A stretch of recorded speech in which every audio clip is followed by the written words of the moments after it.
काका नमस्कार. हा नमस्कार. काका आता विधानसभेचं वारं व्हायला लागले.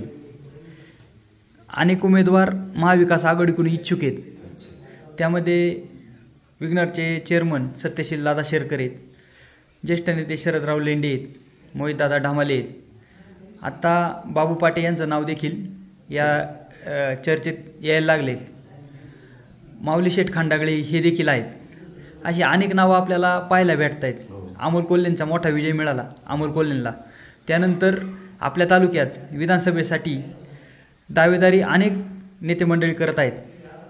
एक नागरिक म्हणून, एक मतदार म्हणून तुम्हाला काय वाटतंय, कोणाला उमेदवारी दिली गेली पाहिजे? सर्वसामान्य मी प्रथमतः नमस्कार. नंदाराम बोर, येवलेदर नारायणगाव जिल्हा तालुका, अखिल भारतीय ग्राहक पंचायत संपर्क प्रमुख. सर्वसामान्य जन्मातावर सगळा खेळ.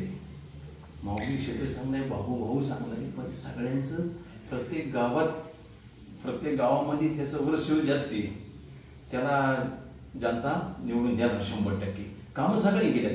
माऊली शेठचं काम आहे, बुचकेत्याचं काम आहे, अतुल शेठचं काम आहे.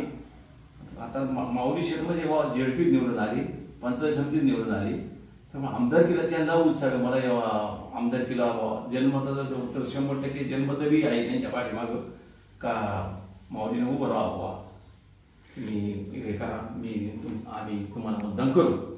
आणि सर्वसामान्यांनी कामं झेडपीमध्ये कामं भरपूर केलेली. आज जुन्नर तालुक्यामध्ये माऊली शेठनी 14 गावामध्ये, पहिले त्या 14 गाव होती, आता त्यांनी भरपूर हिवरे गाव तर कोट्यवधी रुपयाची कामं केल्यात, मांजरवडीत केल्यात, कोडलमध्ये केल्यात. आणि आता एक इच्छुक त्याला इच्छा झाली मला आमदारकी, तर त्यांच्यापेक्षा म्हणण्यापेक्षा जन्मताने त्याला म्हणजे तुम्ही उभे राहा, तुम्हाला आम्ही निवडून देतो. तुम्ही एवढा आत्मविश्वासाने माऊली शेठचं नाव घेताय, यामागची नेमकी कारण काय? नेमकी का म्हणजे ते झेडपीपासून पंचायत समितीपासून जी कामं केलेली आहेत आणि ती आता बी आमदारकी झाल्या 100% कामं गाव खेडीपाड्यामध्ये कामं करणार ही खात्री आहे आपल्याला 100% त्यांची. बाकीच्यांची खात्री आहे सगळ्यांची. पण जे नौका उमेदवार असतो त्या नौक्या उमेदवाराला शेवटी जन्मतावर राहील, लोकांच्या ह्याच्यावर राहील, कोणी किती काम केले, कोणी काय केले, त्याच्यावर त्याचा प्रभाव राहील. विद्यमान आमदार अतुल शेठ बेनके यांच्या 5 वर्षातील कामगिरीवर तुम्ही समाधानी आहात का? हा, त्यांनी चांगलं कामं केले. नाही केलं असं नाही, हिवरे गावात केले, माझं कुठं गाव आहे त्यांनी 100% काम केलेले. अतुल शेठने सुद्धा कामं केलेली. अतुल शेठला सुद्धा नाव ठेवायचं. तरी तुम्ही माऊली शेठच म्हणताय, याच्या मागचं कारण कसं? या प्रत्येकाला बाबा असं जन्मते का लोकांना प्रत्येक वाटात खेडेपाडी गावात बदल काहीतरी करावा, माझं हे बाकी काही नाही. अतुल शेठ काय 5 वर्ष जनतेने निवडून दिलं तर त्यांना त्यांनी कामं भरपूर केली. माऊलीला विवाह लोकांना वाटतं बाबा माऊलीने 5 वर्ष काम करा, काही ना बाबू भाऊ काम करतात, बाबू म्हणावं आपण, बाबू पाठिंबा द्यावा.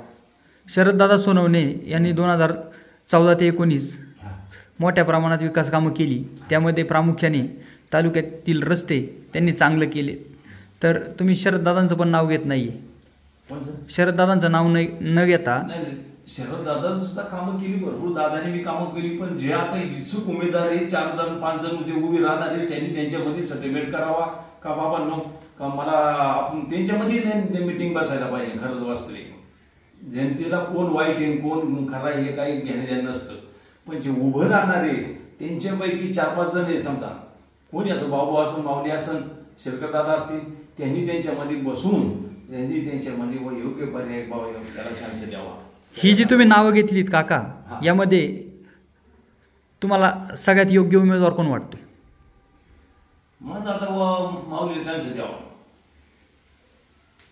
पण प्रत्येकाला काय वाटत मला बाबा याच्यात उत्साह आमदारकीला मला पाठिंबा 100% असं बरोबर.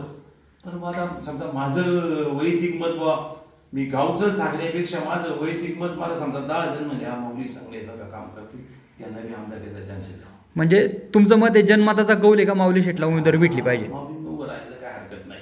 असा जनमताचा कौल आहे असं तुम्हाला वाटतं? जनमताचा माझं मी सांगितला. आता जनतेचं कसं आहे, उद्या म्हणते तुम्ही आमचा अभ्यास घेतला का, तुम्ही कसे डायरेक्ट जनतेचं नाव घेतलं. जनतेचं नाव नाही घेत मी, माझ्या ह्याच्यातून सांगतो मन मोकळं करून. माऊली जरी उभे राहिले तरी काय हरकत नाही. म्हणजे माऊली शेठ जरी महाविकास आघाडीकडून उभे राहिले तरी आमदार होऊ शकतात असं तुमचं? होऊ शकतात. पण कसं आहे प्रभाव आहे तेवढा आणि ते झेडपीमध्ये काम केले, पंचायत समितीत काम केले, आणि आता तालुक्याचे शिवसेनेचे ठाकरे गटाचे अध्यक्ष जे तालुका, मग ती कामं करणारी व्यक्ती. आता बाकीच्याचा प्रभाव चांगला आहे, भाऊ आहे, शेरकर आहेत, शरददादा आहेत, अतुल शेठ आहेत, प्रभाव नाही नाही, पण त्यांच्यात त्यांनी सांगावं का बाबा याला उभं करा, त्याला उभं करा, मी जनतेची फाटातूट होणार नाही, काय नाही. बरोबर काय याच्यात